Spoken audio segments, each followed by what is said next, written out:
C'est parti pour la vidéo de présentation du programme RocketDock en version 1.3.5. Je vais ouvrir ma machine virtuelle. Je lance l'installation. Oui. Choix de la langue français, ok. Suivant. Je comprends et j'accepte les termes du contrat de licence. Suivant. Suivant. Suivant. Installer.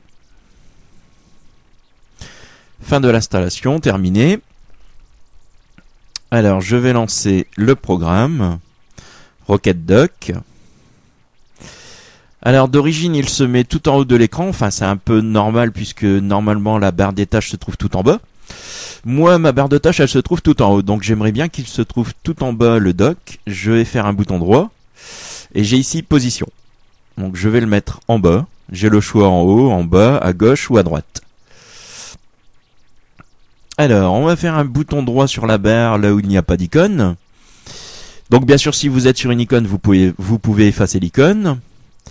Ici, on a un nouveau raccourci. Donc, vous avez fichier, dossier, icône vierge, séparateur, corbeille, raccourci vers paramètres, quitter, RocketDock, clock docklet, c'est-à-dire une petite application d'horloge. Je vais la mettre, tiens, au passage. Voilà, comme ça j'ai l'horloge ici. Toujours bouton droit, j'ai les paramètres du programme. Donc un premier onglet général avec ici le choix de la langue, qui est plutôt conséquent. Donc moi je vais laisser français. On peut lancer RocketDock au démarrage, alors ça je vous le conseille. Enregistrer les paramètres dans un fichier INI, réduire les fenêtres dans le dock, indicateur d'application ouverte, un seul exemplaire de chaque programme ou encore verrouiller les icônes. Dans icônes justement on a le choix de la qualité, donc qualité basse rapide, moyenne ou haute entre parenthèses lent. Je vais mettre haute. Donc vous avez le choix de la transparence, le zoom opaque, etc. Toute une série d'options.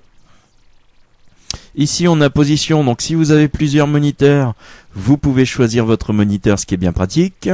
Ici la position, on l'a vu tout à l'heure, en haut, en bas, à gauche, à droite. Ici le niveau, premier plan normal, arrière-plan, je vous conseille de laisser au premier plan.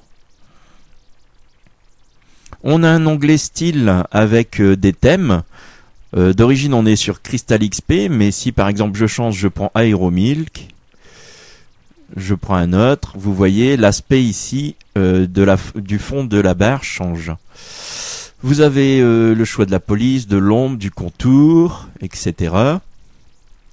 On a ici un onglet réaction avec les effets d'activation, rebond, effet Uber Icon ou aucun. On peut masquer automatiquement RocketDock, ce qui est pratique. Et bien évidemment, on a le à propos avec la mise à jour, le forum ou l'info de débugage. Alors j'ai fait annuler, comme ça je reviens d'origine.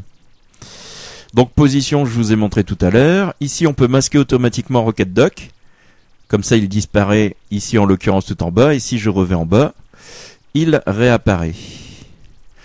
On peut verrouiller les icônes, comme ça elles ne bougent plus du tout.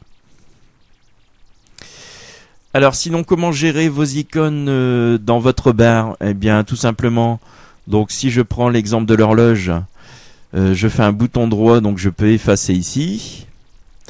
Et je peux prendre l'icône et la glisser sur le bureau. Voilà, comme ça, elle disparaît. Pour ajouter une icône, c'est pas bien compliqué. Vous allez par exemple dans le menu démarrer, vous allez... Alors moi je vais prendre l'exemple d'Avast. Je laisse mon doigt appuyé, je glisse et je la glisse dans la barre RocketDock.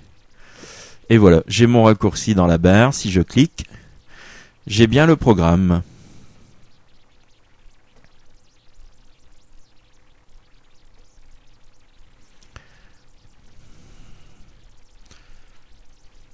Voilà, c'est tout pour cette présentation de logiciel.